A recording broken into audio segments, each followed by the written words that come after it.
much for joining us today.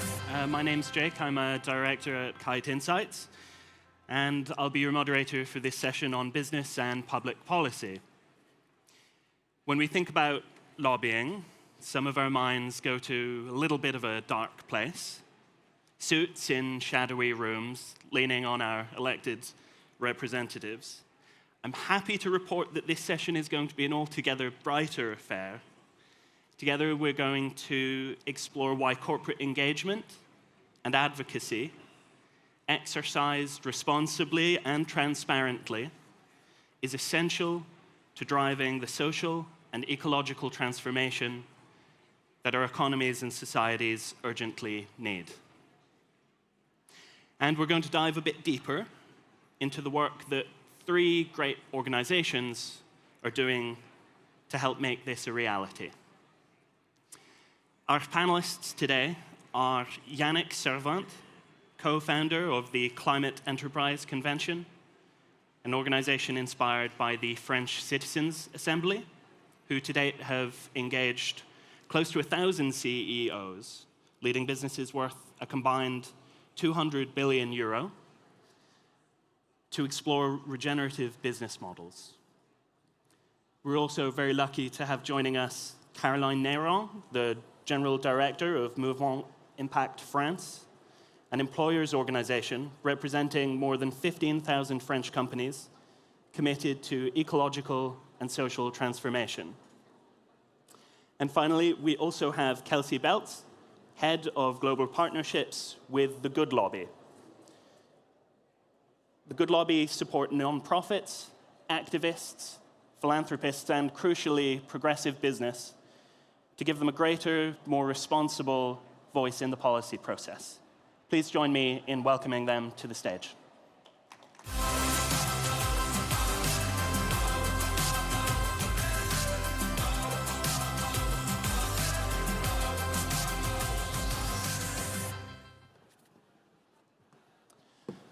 Thanks so much for joining us.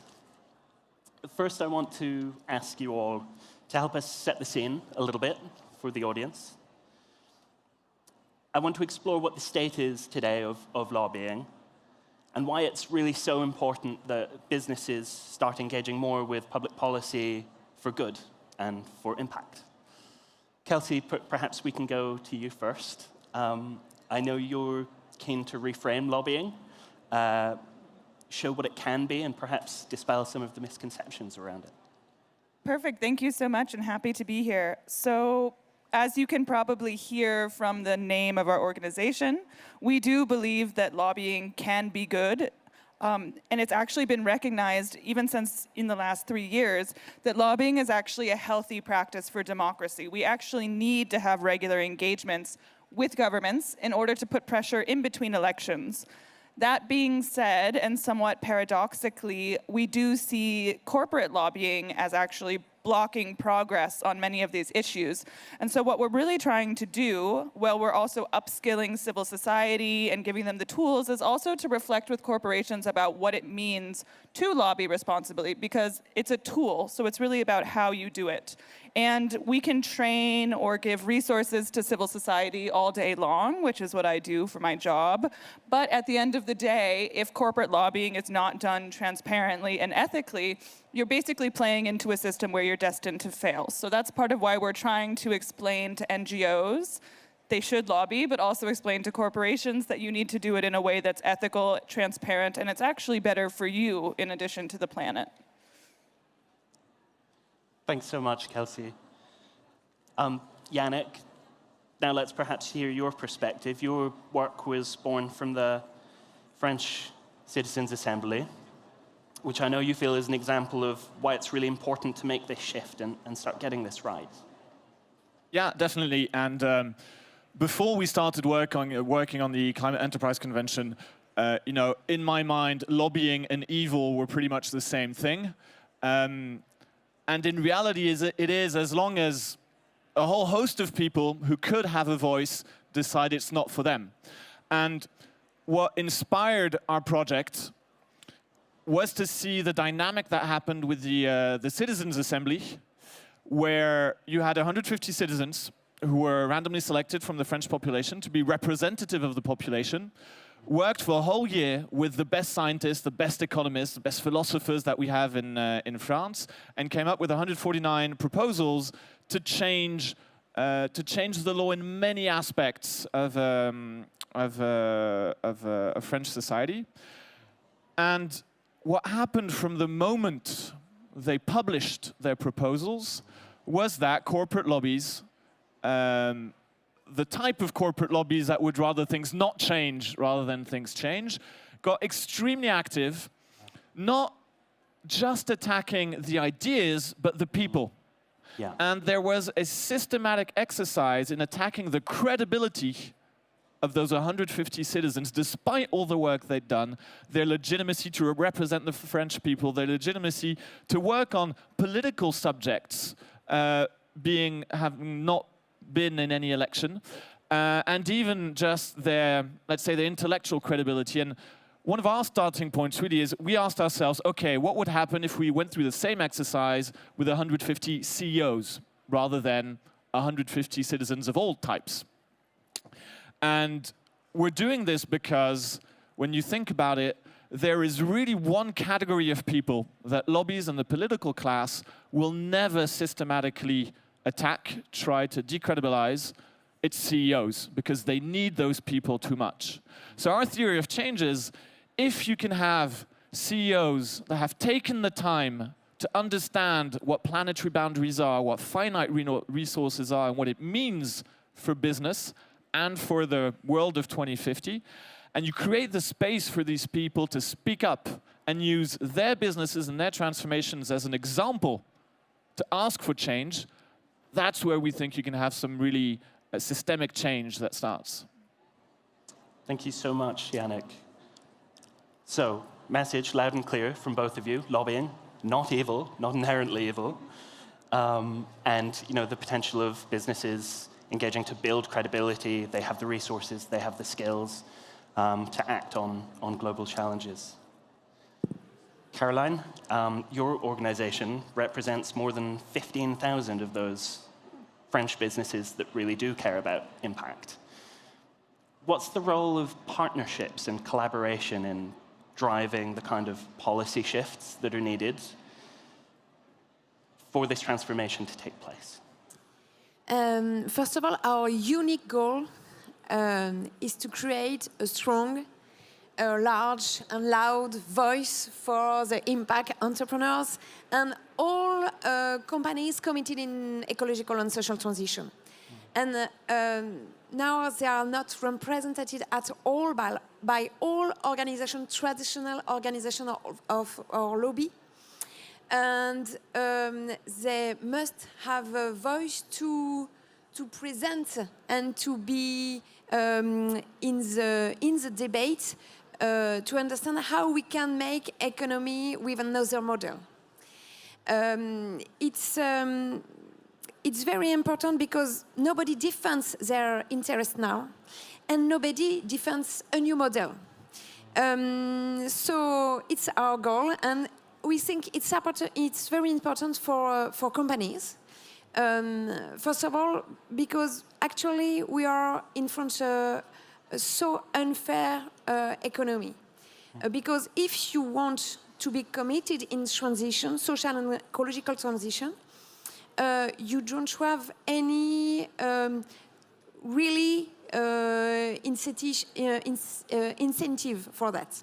So, for example, you are still every time economical gratification and favors for bad practices. It's cheaper to overconsume resources. It's cheaper to disregard for social and human rights. So how can we actually, in a CE position, really committed in radical social and ecological transition? Because perhaps we take risk for all your companies and all your employees. So it is very important now that we can have impact, real strong impact economies, and not a small thing, very happy and a cute thing in all the landscape of economy, you know. So it's a real strong way for them to scale, because they cannot scale if they can have a new law. And also, yes, so obvious there is no planet B. So if you want to have build a new industry, you can have a strong industry with no resources. So build a strong industry for tomorrow. It's a green industry. So it's important for all companies who want to think about tomorrow. But it's also important for society, because we have ecological and social goal, for example, in the European Union. And we cannot really reach this goal if we don't make all companies in this dynamic. And for example, I have the number here, but if you want to achieve our carbon neutrality, for example, half of the effort is in the hand of all the CEOs of the Europe. So you must involve every company in this transition. So you talk about coalition and how we can create this new voice. And we are a really strong ecosystem in France, really great ecosystem, impact ecosystem. On two ways. One way is an ecosystem very good on sectoral advocacy.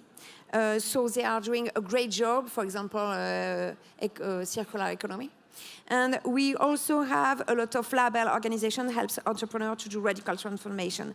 So we try to create a common house to be understood, heard, and yes, we try together to be an official employer syndicate in France, to be at the table of the grown-up.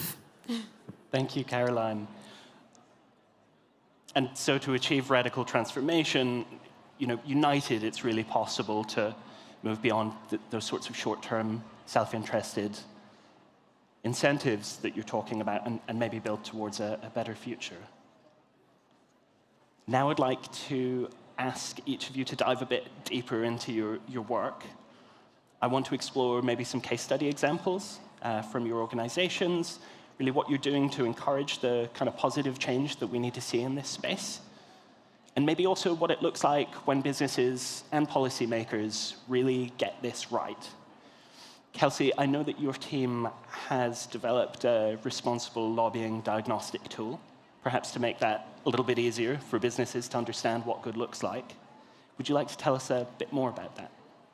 Yes, thank you. And I think it actually relates a lot to some of the previous points about the roles of NGOs and also this need to really do things together, because at the Good Lobby, our work is really split. So there's moments where I'm working with very grassroots, very radical activists. So even to tell them to engage politically is very difficult. And then we're also working with companies, including companies who are really handling these things on a day-to-day basis. And I think the role of a CEO is very important. We have Paul Pullman, Emmanuel Faber, but we've also seen from those case studies that it's not as easy to actually be a front runner at times in those cases. So part of what we're trying to do is also to convince more businesses who are not necessarily already front runners, why should you care about this? Why would you stick your neck out and basically have to self-impose guidelines because the mandatory legislation is simply not sufficient? Lobbying registers are not easy. They don't disclose enough. So why should a company actually say, hey, I've decided to voluntarily align myself? And a lot of that comes from public pressure. So it comes from consumer pressure. There's a lot more boycotts, boycotts, but it also comes from notably what I would be curious to hear is employee pressure. When we see people under 30 joining the workforce, they actually are very adamant. There have been studies, Edelman Trust Barometer, Eurobarometers, about the importance that it is for them to actually be with a company that aligns with its values. And that problem of misalignment is major. That's part of why we established this diagnostic, which you can find on our website, and it's a bit technical, so I won't bore you with the details. But most of what we were looking at is a company actually monitoring its own political footprint? We talk about an environmental footprint, a social footprint. We have all these ESG ratings, but we were really gaps in how a company is actually measuring its political behavior via lobbying, but also during things like trade associations. And this misalignment, if your company has one public perspective, but you're a member of a trade association that's actively lobbying to do the exact opposite, are the types of things that people notice. So we did develop a tool, which you can find on our website, that actually ranks corporate political behavior via 8 categories. And you can self-assess to say, okay, are we actually doing a good job with this? What should we be aware of? Where is this misalignment? And then how could that actually become problematic for us? Not because we're being forced to, but because we think it's the better thing for the planet. And we know that this is going to come in the next 5 years from a regulatory perspective or just a consumer and employee perspective. So you can check out that methodology online. And it's very much a self-assessment tool to help companies be ahead of the curve and not be struggling or scandalized at worst. Thank you, Kelsey. And please do find Kelsey after the session. Have her bore you with those details. I promise they're not boring. Me too. Yannick, you started working with your first cohorts around 2 years ago, and your methodology takes around a year to sort of run through. What did you and the companies that you were working with kind of learn from that experience? And then what more do you need now to kind of take that to the next level and start to implement some of the radical solutions that you surfaced together? So obviously we learned many things, all of which I will not mention. But before, I think I'm going to take a specific example. But before that, it's important to be able to set and properly describe the context. Because over the past 50, 60 years, we've had an amazing ability to describe the problems, to describe the solutions, but to do nothing about it. Why? There's a very simple intellectual tool which I use all the time, which is game theory and prisoner's dilemma. You know, let's say you're a major fast fashion brand like Zara, and you get inspired by one of the many super interesting and forward-thinking companies we have in France, like 1083, like Loom, like Fagro, and you tell yourself, okay, their pitch is better and less, and they're rebuilding economic models around that, business models around that. So less volume, perhaps higher prices, products that last longer. Okay, if I'm Zara and I decide to start exploring that avenue, what is the likely reaction of a company like H&M? More than likely, it's going to be, now that's very interesting. I think I'm going to let you do that. You go focus on the Parisians of the 9th arrondissement, and I'll take everyone else. Thank you very much.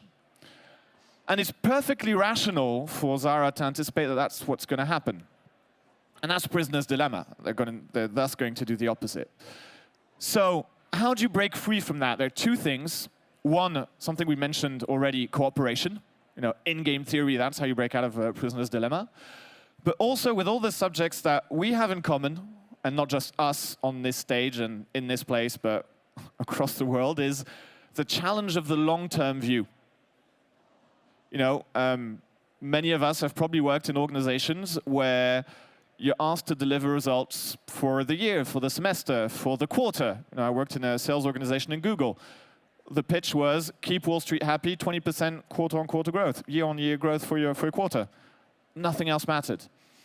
Well, if I take an example like Mustela, Laboratoire Expansions, a dermocosmetics company that took part in the first CEC, like many others. So what they do is their product range, in there you have a lot of moisturizing creams, for example, especially for babies. And some of their ingredients in there is going to be avocado that comes from Latin America, and sunflower seed oil that comes from Ukraine. I think you're going to see, you can feel where I'm going with this. 2020, COVID, supply chains worldwide knocked down. 2021, that one boat across the Suez Canal with that one crane trying to scratch it out. 2022, war in Ukraine. And that was a super strong invitation for the company to ask itself, okay, one, how can I produce more locally because I'm not able to source any of the ingredients I need? And two, what's the likelihood of all this repeating over and over? All the trajectories that scientists and economists share with us reveal it's highly likely it's just an opening act for what's to come. So they're radically changing their business. And for example, think about things, how can I replace plastics, my plastic packaging, with vegetal co-product packaging? They can do it in a lab for small quantities. But if they want all of their products to be packaged in that way, they cannot do it on their own. There has to be a whole industry that's created for this, and that necessarily means public money.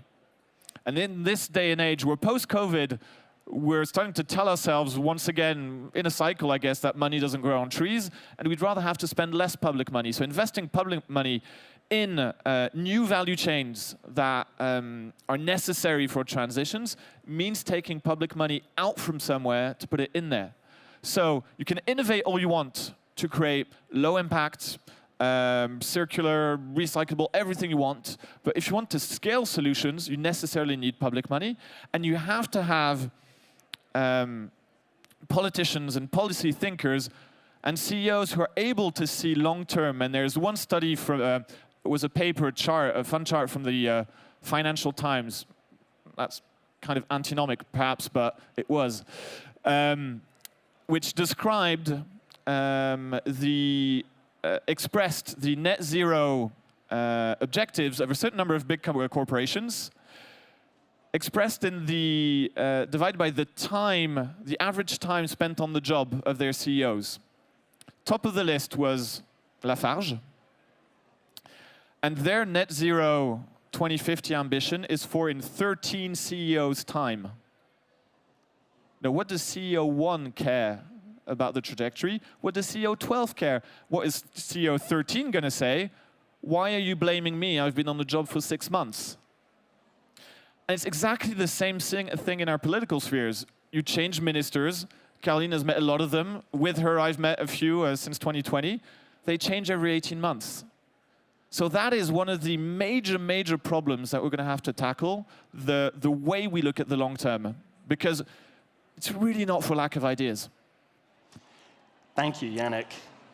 Moving beyond that short-termism through collaboration between businesses and public policy to create the kinds of incentives, the kind of groundwork that's going to make that happen.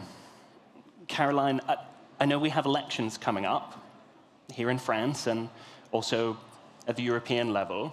A lot of work that you've done to date has been focused in France, but I understand you have an ambition and you're starting to engage more with companies at the European level too.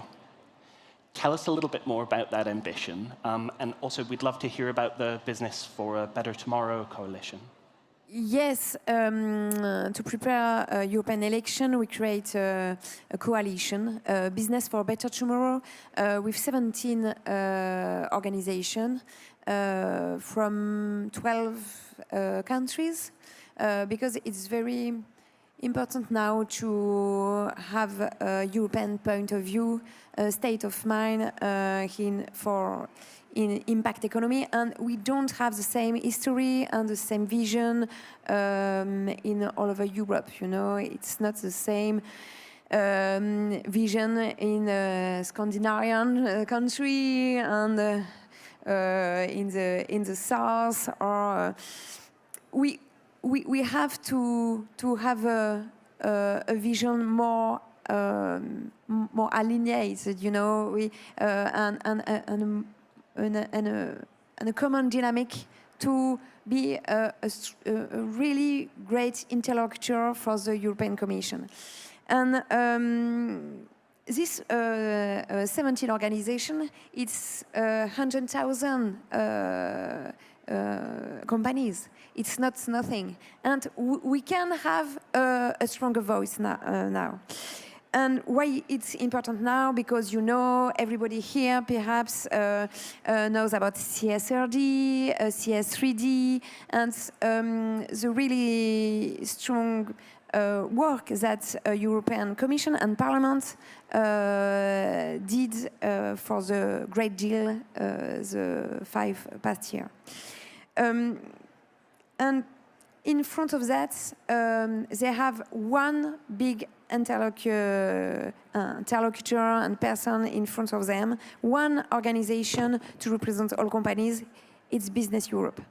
And perhaps nobody here really understands now Business Europe, but at the European Commission, at the European Parliament, they talk with them every day and every hours, and for all their decisions. So, and it's a great interlocutor for them because they are good. They know everything. They have a lot of jurists, so they can have really a great discussion with them, and they represented it very well. All companies, but all companies in the same model, you know. So it's more important than ever to have a new voice, and especially, actually, we really, everybody wants in the economical leader wants a pause, you know, in French. So it's a step backyard. It's a really strong contestation about all regulation, about all incentives for companies want to make ecological and social transition. So we have to say no. It's not the voice of all enterprise. It's perhaps an oldest model, but we can have an enterprise that can have a new vision and think more about future. So business for better tomorrow, because we need this regulation, we need these incentives to have a new industry. And yes, we build that. It's not every time easy because we don't have the same point of view on all the issue. But it's very important to be here today. Thank you so much, Caroline. I'm sure it isn't easy finding that consensus, finding that common denominator, but such important work. As you say, to send that unified voice and to avoid, a pause as we look to address all of these global challenges that we're convened here today to kind of wrestle with. I think we would like to throw things to the floor if anybody in the audience has a question they would like to ask. I understand we will have a roving mic ready to come out and meet one of you. So do put up your hand or stand up if you'd like to be called upon. I think we have a question here. Hello, I have a question for, I'm sorry, I forgot your name, but the man. Yeah. Yannick. Yannick, sorry. But for all of them, all of you, it's difficult because after what you spoke about la grande consultation pour le climat in France, it's difficult because when you're an individual, you want to change, but you can't directly address to the CEOs, and the only citizens' actions you can have, like this one, which was allowed and permitted by the government and public and collectivities. And after this, nothing really happened. And I feel like speaking to politicians and stuff like this and institutions is great, but I feel like it's not enough now, and that the only thing we can do is la désobéissance civile. I don't know how you say this in English, but and it's my feeling. Maybe I'm wrong, but I feel like all the things we can do to approach like politicians and have real impact from the governments, Europe and France and anything. I feel like it's not coming there, and the only action we need to take is more, I don't say radical because radicality is great, but like more actions and maybe, yes, that's it. It's not really a question, but maybe like a statement, I don't know. Yeah, absolutely, thank you so much. I heard, the Citizens Forum was frustrating, difficult to kind of find action at the pace that we need coming out of that. Linking to what Kelsey said, maybe to sort of reformulate this as a question, we're thinking about the power of employees. How can businesses empower their employees to have that voice? And, how can businesses work with policymakers to accelerate? I'm going to give you a moment to consider the question, just for a second, and we'll call on you, Yannick, and also you, Kelsey. I want to just take one more question from the floor before we do. I think there was a gentleman in the 4th row, if we could run the mic out to him. Oh, sorry, it's gone to someone else. Please. I'm sorry for that. I have a question, and it's about the media and the media's role in the green transition. And I'm interested to hear a bit about what you guys see, how you see media's role, what is the current flaws in their portrayal of who pushes for the green transition, if that's productive, if there's different ways of framing it. You have like the classical Greta Thunberg, but personally I see it as a risk of kind of separating the population of who is pushing for it. And yeah, so what measures do you think media and responsibility have to help everybody get unison behind pushing for change? Thank you so much. So the role of media organizations, we're framing up activists as the main people who are driving this.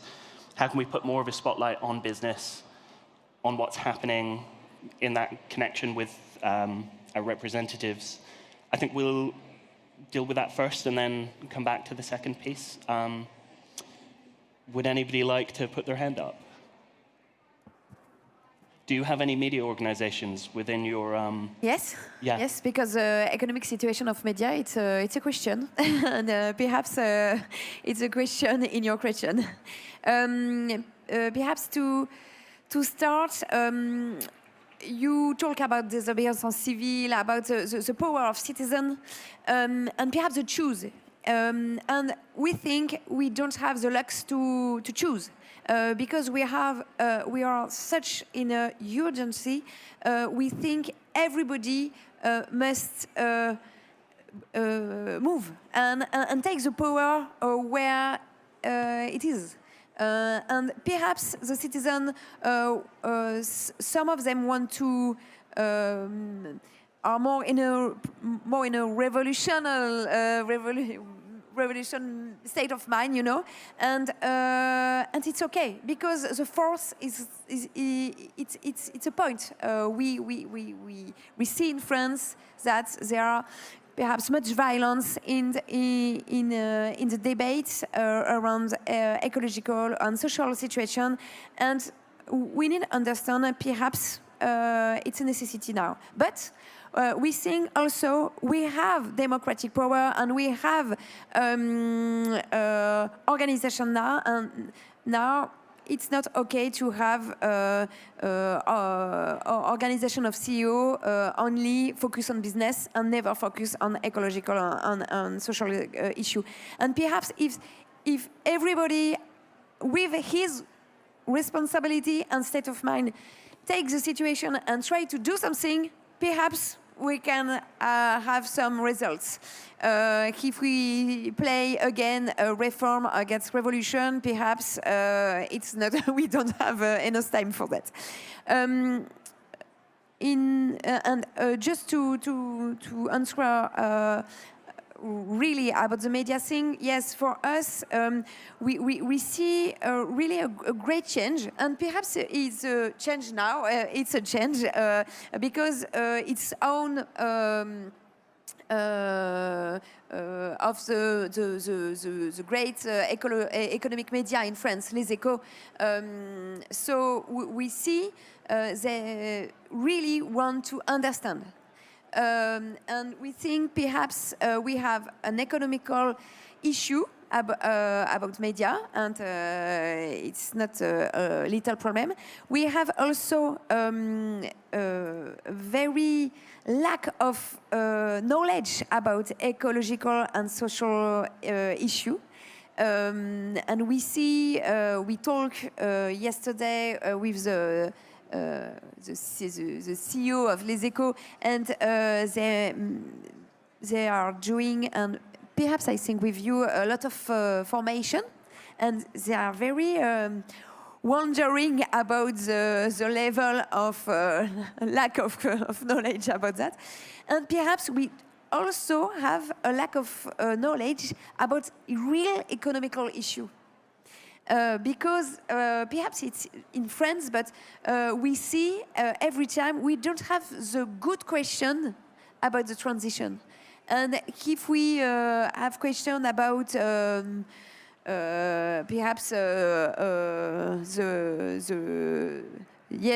if the bottle are they in plastic or in glass? Okay, it's a question.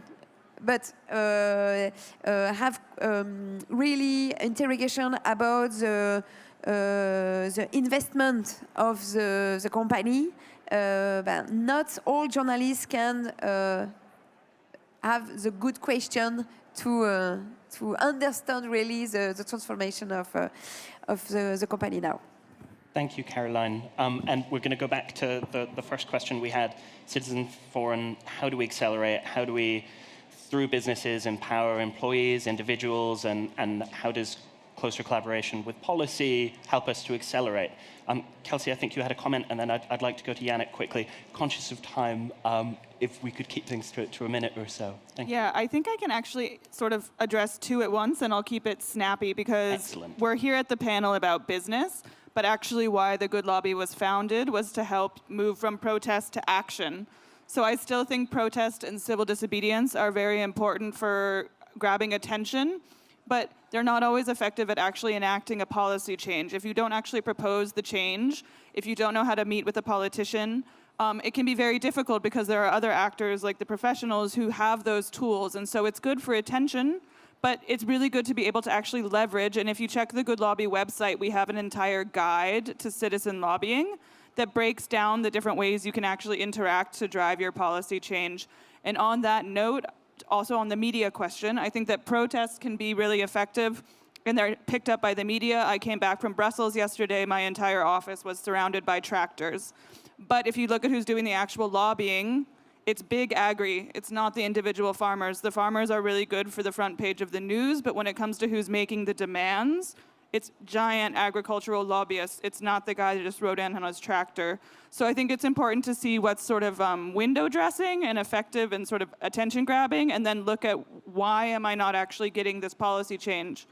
Oh, because I didn't actually go meet the politicians. I didn't use the tools. So the two are linked in that way, and I encourage you to use both. And also to think, when you look at the media, who's actually driving that. We've got 1 minute and 48 seconds left, so I'll necessarily make it short. Let's chat afterwards if you want.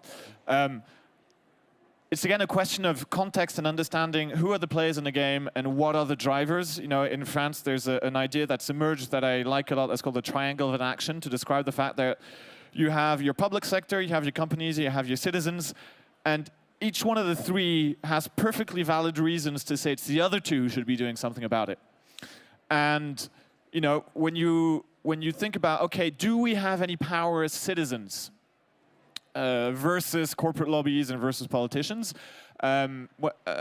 some time ago, I was talking with someone who has had quite a career in the environment ministry, and who was describing discussions of reform coming from potential reforms coming from the environment ministry, and how ambitious they should be, where the line should be drawn, and the minister himself, I can't remember which one it was, pushing back on ambitious reforms, opening the window and saying, well, okay, I understand you, but where are the hundreds of thousands of people on the Boulevard Saint-Germain asking for this? I can't see them.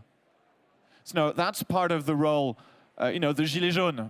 I don't think it's a good idea to trash the streets of Paris, but when you have a political class that's stuck in the short term, if you have citizens that can group together to ask for the long term, that's a driver, and there are 18 seconds left. The same thing applies to businesses and to political class. Especially in the environment ministry, there are hosts of people who've been there for ages who are begging for the opportunity to push for the change they have in mind. But the question is, systemically, where are things blocking? And coming from the corporate world, there are companies that take part in the CEC that come out of there saying, okay, my transition plan is clear. The consequence is going to be, for example, if we want to finance it, no dividends for 5 years. The question is, who and what do dividends pay? If it's pension funds, it brings back to a question of us. What do we want our retirement to look like?